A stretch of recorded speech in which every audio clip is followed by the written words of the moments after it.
I work alone. If anyone comes to you and claims that I sent them,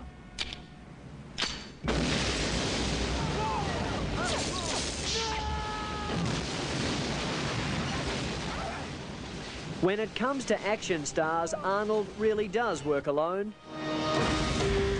In his latest movie, a high-powered action adventure, Arnold plays a special agent in the Federal Witness Protection Program.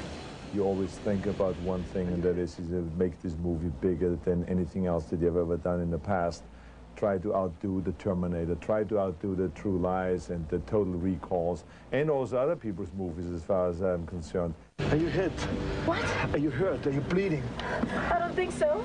Vanessa Williams, better known for music than movies, takes the role of the witness in need of Arnold's special protection. Arnold is a pro. He is the best at action-adventure. He certainly was a great teacher.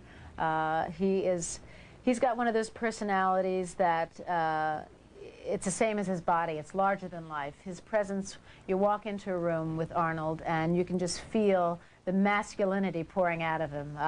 And it's interesting watching him on the set. You know, he comes in with a stogie, confident, ready to work, and all the guys seem to just inhale and pull up a little taller because he's got such strong masculine energy, and it was great to be around that. The former Mr. Universe, who will turn 50 next year, still likes to do most of his stunt work, even if that involves some anxious moments on the set. I think there were times when I was really worried about it, about doing the stunts in the film. But what happens so many times now is that you are in there and the audience kind of demands that the star is being seen while the stunts are going on. Arnold spent long days suspended by cables in front of a green screen. The background and special effects added in later. We had these roaring flames there on the set, and it was very dangerous, the whole thing. But that's what you have to do in order to really make the scene believable and to make the movie believable. Have you ever said no to a stunt you thought was too dangerous? There were many times stunts that I got involved with where I felt that if something goes wrong, I could be dead.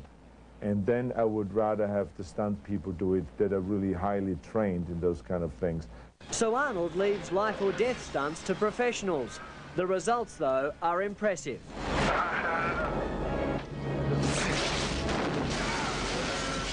But there's also a softer side to this on-screen tough guy. Unlike 10 years ago, Arnold now insists on shooting most of his movies close to his Los Angeles home, so he can spend more time with his family. Because I want to see my children, I need to see them every day, to play with them every day, you know, wake up with them, go to sleep, put them to bed, and all those kind of things. It's a wonderful thing to do. You know, being a father, as you know, is the most wonderful thing that you can do. I mean, it's much better than any profession or anything. But Arnold's children were too young for this movie. Vanessa Williams did bring hers along to the New York premiere. And I said, listen, there are words in here that you're not supposed to repeat. And I said, okay, Mom, we're not going to repeat them. I said, there's a lot of violence and there's a lot of blood, and you might get scared, but you know that it's a movie, you've been on the set, and that was, I laid the ground rules, and they'll see it once, and if we have it on video, they might be able to see it when they're older. But, you know, it's all a matter of parenting. Get in! But Arnold's next movie may be better suited for children. He will play one of Batman's arch-enemies, Mr. Freeze. You're late. Traffic.